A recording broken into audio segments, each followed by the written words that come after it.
اللہ کے نبی صلی اللہ علیہ وسلم کو جب حاجت پیش آتی تھی تو آپ 2 رکعت نفل کی نیت کرتے، وضو کر کے اچھی طریقے سے، اور پھر یہ دعا پڑھا کرتے تھے۔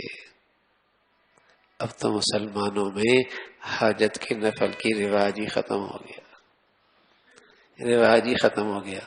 اور پیارے رسول صلی اللہ علیہ وسلم اپنے ساتھیوں کو بہت اہتمام سے یہ نماز سکھایا کرتے تھے۔ کوئی حاجت ہوتی 2 رکعت نماز میں اللہ سے حاجت پوری کرنا۔ اب تو اسباب کی دنیا اور مادیت نے ایسا گھیر رکھا ہے، مادیت نے ایسا گھیر رکھا ہے کہ اس غیب کی شان پر اور اس خزانے پر اور اس قدرت پہ نظر جاتی بھی نہیں کہ وہ بھی کچھ کر سکتا ہے۔ ساری توانائیاں اور ساری صلاحیتیں اور ساری نظریں انہی مادی اشیاء پہ چلی جائیں۔ یہ ہوگا تو یہ ہوگا، یہ ہوگا تو یہ ہوگا، یہ نہیں ہوگا تو پھر یہ نہیں ہوگا۔ اللہ کے نبی سبحان اللہ، اللہ کا نبی صلی اللہ علیہ وسلم سے بڑھ کر دنیا کی حقیقت سے اور اللہ کی قدرت اور طاقت سے باخبر اور کون ہو سکتا ہے؟ آپ کی زندگی میں جب کوئی حادث پیش آتی تو آپ نماز حاجت پڑھا کرتے تھے، نماز حاجت پڑھا کرتے تھے، اور اس سے بڑی تسلی ہوتی ہے، اس سے بڑی تسلی ہوتی ہے کہ اللہ سے حاجت مانگی۔ میرے عزیزو، درخت کا پتا بھی اس کی اجازت کے بغیر کوئی نہیں حرکت کرتا، اور زمین کا ذرہ بھی اس کی حکم کے بغیر نہیں ہلتا، اور سمندر اور دریا کے قطرے بھی اپنی جگہ سے اس کی اجازت کے بغیر نہیں ہلتے۔ تو میرے حاجت دنیا میں اس ذات کے سوا کون پوری کر سکتا؟ تو پہلے اس کا در کھٹکھٹانا چاہیے نا۔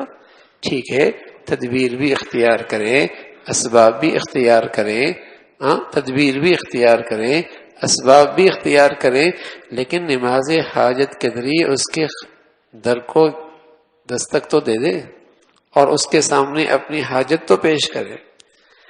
بیماری ہو گئی، حاجت کے نفل پڑھ لی، کوئی رکاوٹ ہو گئی، حاجت کی نہیں، یہ تو رونا ہے، پیٹ رہے ہیں، بندش ہو گئی، بندش ہو گئی، بندش ہو گئی، عاملوں کے گرد چکر پہ چکر ہیں، نہ جانے کیا کچھ ہے، لیکن حاجت کی نفل کی توفیق کوئی نہیں۔ ارے میاں نماز حاجت پڑھ، کیونکہ یہ پرانی بات ہے نا، کوئی پرانی بات، کوئی نئی بات ہونی چاہیے تاکہ میں وہ وظیفہ کروں۔ اگر اس کو بولو نا رات کو ایک ٹانگ پہ کھڑے ہو کے تو نے 501 مرتبہ، اور وہ بھی قبلہ کی طرف رخ ہو کے، نہ دائیں ہلنا ہے نہ بائیں ہلنا ہے، یہ وظیفہ پڑھ لو، پڑھ لے گا۔ اور جتنے وظیفے میں پابندیاں زیادہ ہوں گی بولے گا اتنا بڑا وظیفہ ہے۔ جتنے وظیفے میں پابندیاں زیادہ ہوں گی کہ اس رنگ کے ساتھ لکھا ہو اور اس کلر کے ساتھ لکھا ہو اور اس زعفران کے ساتھ لکھا ہو اور اس کو اس طریقے سے رکھنا، جتنی پابندیاں زیادہ اتنا اہتمام زیادہ۔ اور بھائی نماز حاجت پڑھ، یار یہ تو پرانی بات ہے، یہ تو پرانی بات ہے، اس کا اہتمام۔ ارے میرے عزیزو، جو نبی کی سنت میں تاثیر ہے وہ کسی چیز میں تاثیر نہیں، جو پیارے نبی صلی اللہ علیہ وسلم کے عمل میں تاثیر ہے وہ اور کسی چیز میں تاثیر نہیں ہے۔